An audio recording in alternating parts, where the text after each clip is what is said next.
Toxic work culture. सबसे पहले आप ये एचडीएफसी का वीडियो देखिए। এখান থেকে আমি তোমায় বের করে দেবো। তুমি you are the only person যে কিন্তু ডেভেলপ করতে চাইছো না লাস্ট ইয়ার থেকে।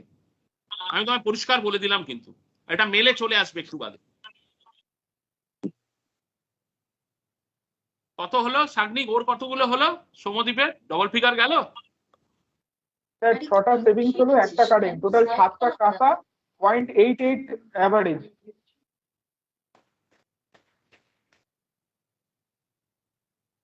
সৌমদীপ হাত তালি দাও, তোলো হাত তোলো, ক্ল্যাপ ফর योरसेल्फ। ने देखा किस तरीके से एक मीटिंग हो रही है और ये जो आदमी है ना पिछले बार भी आ चुका है और साथ ही एचडीएफसी ने कहा था कि हमारी पॉलिसी में ये सब चीज़ें बर्दाश्त नहीं की जाएगी, हमारे जो नॉर्म्स है इस तरीके की बातें नहीं कर जाएगी।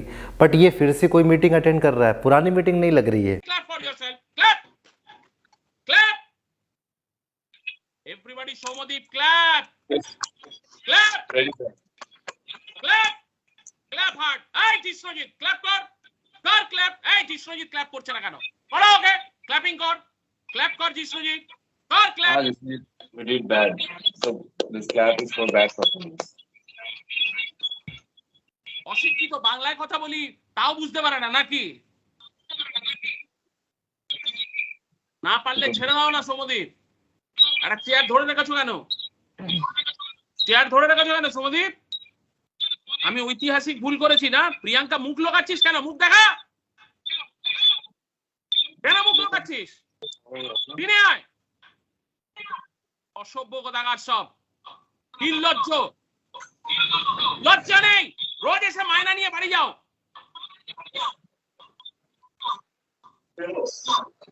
স্যার আজ পর্যন্ত আমাদের 10টা সেভিংস আর 3টে কারেন্ট ডিসপ্যাচ রয়েছে, যার মধ্যে 4টে এমএমসি রয়েছে। আর আমরা স্যার আজকে ডিসাইড করে নিয়েছি আরো বেশি করব স্যার স্মার্ট দিয়ে। ডিসপ্যাচ নিয়ে আমি নাচবো, ডিসপ্যাচ নিয়ে আমি নাচবো।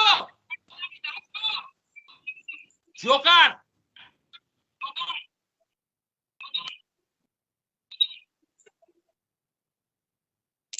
either you perform Soumodip or you perish. Yes sir.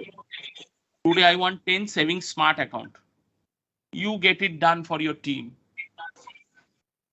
Next উইকের রিভিউতে তোমাকে ধরবে আর পারমিতাকে ধরবে অরবিন্দ বোরা, ছিঁড়ে খেয়ে নেবে, একদিনে চাকরি ছেড়ে পালিয়ে যাবে। আজ আমি চেঁচাচ্ছি বাঁচাবার জন্য। তোমার ব্রাঞ্চ এসব জিষ্ণুজিৎ ফিষ্ণুজিৎ হচ্ছে কার্টুন একখানা, কামচোর। আর তোমার ব্রাঞ্চে এই যে एक्चुअली में ये हमारे वर्क कल्चर की रियलिटी है। प्राइवेट सरकारी, कई बार हम बोलते हैं कि सरकार जी जॉब जो होती है वो काफ़ी अच्छी होती है, बट अलग तरीके का हरासमेंट होता है। नौकरी जाने का डर तो नहीं होता, लेकिन अलग तरीके का हरासमेंट, जैसे ट्रांसफ़र हो जाना, बॉस कुछ तरीके से आपको उलझा रहा हो किसी चीज़ में, किसी चीज़ में फंसाया जा रहा हो, ये सब सारी चीज़ें होती है गवर्नमेंट में। तो एक तरीके से ये है कि बहुत ज़रूरी है कि हमारे वर्क कल्चर को बदलने की कुछ, जैसे अब आपने ये मीटिंग में देखा, मीटिंग का वीडियो क्लियरली इंडिकेट कर रहा है कि बहुत गंदे तरीके से बात कर रहा है, और साथ ही कुछ और पार्ट भी आप देखिए, मैं शेयर करता हूँ। দাড়িওয়ালা যে আছে না, পথে ঘাটে ঘুরে বেড়ায় গাড়ি চালিয়ে হাফ প্যান্ট পরে, ছবি দেখানো বের করে দেবো। প্রদীপ্ত হাজরা চোখে ঠুলি নিয়ে ঘুরে বেড়াচ্ছে, একটা অ্যাকাউন্ট খুলতে পারে না। 10খানা স্মার্ট অ্যাকাউন্ট করবে আজকে, 5টা শিওর কভার, 5টা health cover. Same for Soumodip, you also. না করে ছাড়বি না সৌমদীপ আজকে কাউকে, যা হয়ে যাক সৌমদীপ, আমি জানি তোর দম আছে। সৌমদীপ ছাড়বি না আজকে কাউকে, একদম স্যার। পারমিতা আজকে ছাড়বি না, আজকে তুই তোর মুডে চলে আয়, ছাড়বি না পারমিতা, যা হবে আমি দেখে নেবো। খালি স্ল্যাংস ইউজ করবি না, ছাড়বি না ওদেরকে। ব্রাঞ্চ ম্যানেজার আর ক্লাস্টারের বেইজ্জতি করবে না। पारमिता तुझे 3टे तुलबी और उधर को आपने ये पार्ट देखा, आपको समझ में आएगा कि किस तरीके से ये बॉस दबाव बना के सारी चीज़ें कर रहा है। अच्छा, कंपनी ने जो बात कही थी पिछले इंसिडेंट्स में, जो पिछली मीटिंग में हुआ था कि हम इसे निकाल देंगे, सस्पेंड कर देंगे, ऐसा कुछ नहीं। कंपनी खुद चाहती है कि ऐसा दबाव बना के आप काम करिए। पहली चीज़ तो हमारे अंदर एक भावना छुपी हुई है कि सामने वाला कुछ भी बोलेगा, कुछ भी करेगा और हमें नौकरी से निकाल देगा। देखिए, एक बात आपको ध्यान रखना पड़ेगा, मैं खुद 2-3 नौकरी कर चुका हूँ और लास्ट नौकरी मैंने छोड़ी है। हरासमेंट का तरीका अलग था, उसमें ऐसा बोला नहीं जाता था, चिल्लाया नहीं जाता था, लेकिन तरीका अलग था, लेकिन वो भी हरासमेंट के दायरे में आता है। बहुत लोग झेलते हैं उसको। मीटिंग में आपको समझ में आ रहा होगा, सबके घर काफ़ी अच्छे लग रहे हैं, इतने बड़े बड़े खर्चे हैं, तो लोगों को एक भय लगता है, और इसी भय का फ़ायदा उठा रहा है सिस्टम।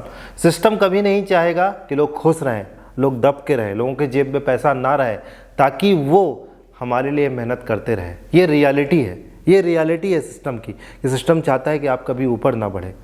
अच्छा, भरी मीटिंग में कोई सुना देता तो क्या हो जाता? देखो, सिस्टम भी डरता है नौकरी से निकालने में। एक बात याद रखिए, बस आपके अंदर थोड़ी सी हिम्मत होनी चाहिए। मैं इतनी बड़ी हिम्मत की बात नहीं कर रहा हूँ, थोड़ी सी हिम्मत कि सुना सको आप वहाँ पर वहाँ पर नहीं सुना जाता है, क्योंकि हमें डराया जाता है कि भैया पैसे नहीं रहेंगे तो फिर खर्चे आप कैसे करोगे, मॉल कैसे जाओगे और बाकी सब सारी चीज़ें कैसे करोगे। नो डाउट ये सब लोगों के लिए अलग अलग पर्सनल है। हम बातें करते हैं घर चलाने की बात। देखिए, घर चलाने के अंदर में ना इतने बड़े बड़े खर्चे आ जाते हैं कि हमारा जीवन जो है वो बर्बाद हो जाता है, र्यून हो जाता है, और उसी चक्कर में हम ये सब झेलते आ रहे हैं।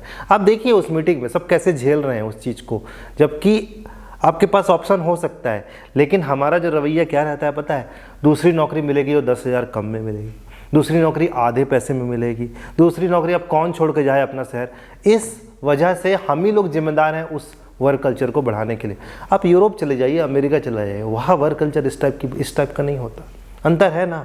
क्यों? इंडिया में ही पहली बात तो ये माना जाता है कि एक पोस्ट के लिए 100 लोग आएंगे। सबसे पहले तो ये गलत रवैया हमारे अंदर बैठाया गया है। फिर जब हमारी शादी होती है, खर्चे बढ़ते हैं, तो हमें लगता है इसके बिना हमारा जीवन नहीं चलेगा। बट आपके पास ऑप्शन रहते हैं, तो झेलते रहिए, वही वर्क कल्चर आपको मिलते रहेगा। एक बात तो हो गई, मैं एम्प्लॉय के बारे में बात किया। अब देखिए, बहुत ज़रूरी है कि सरकार को इस ओर ध्यान देने की। ये प्रॉब्लम केवल प्राइवेट सेक्टर में नहीं है, बल्कि कई प्राइवेट सेक्टर, जैसे मैरिको कंपनी का मैं आपको एग्जांपल बताऊं, वहाँ अटेंडेंस रजिस्टर नहीं है। मतलब वहाँ एम्प्लॉय पे ट्रस्ट किया जाता है कि आप एम्प्लॉय आके वहाँ काम निपटाएगा, काम करेगा, आपको कोई प्रूफ करने की ज़रूरत नहीं है, अपनी सच्चाई वहाँ मत बताइए। जबकि बहुत सारे संस्थाओं में बायोमेट्रिक लाया गया है, मतलब आपको चोर समझा जा रहा है कि आप 1-1 मिनट का हिसाब दीजिए। हाँ, एक्स्ट्रा आप बैठ गए तो कोई दिक्कत नहीं है, कंपनी के लिए फ़ायदा कर रहे हो, लेकिन आपका उससे कोई फ़ायदा नहीं होने वाला। तो ये मेरे बहुत सारे तरीके से एक मेरे खुद के पर्सनल विचार थे, बट बहुत सारे लोगों का यही थॉट है कि हमारे वर्क कल्चर में बहुत ज़्यादा दिक्कत है। जबकि कई प्राइवेट्स कंपनी आप देख लीजिए, टाटा जैसी कंपनी, मैरिको जैसी कंपनी, P&G जैसी कंपनियाँ, वहाँ का वर्क कल्चर ऐसा नहीं है दोस्तों। तो इस तरीके से बहुत ज़रूरी है हमारे कल्चर को बदलने की। आशा करता हूं दोस्तों नेक्स्ट इसी टॉपिक पे कुछ ऑन एनालिसिस बेस्ड वीडियो में ज़रूर लाऊंगा। तो चलिए मिलते हैं अगले इंटरेस्टिंग वीडियो देखने का बहुत बहुत धन्यवाद।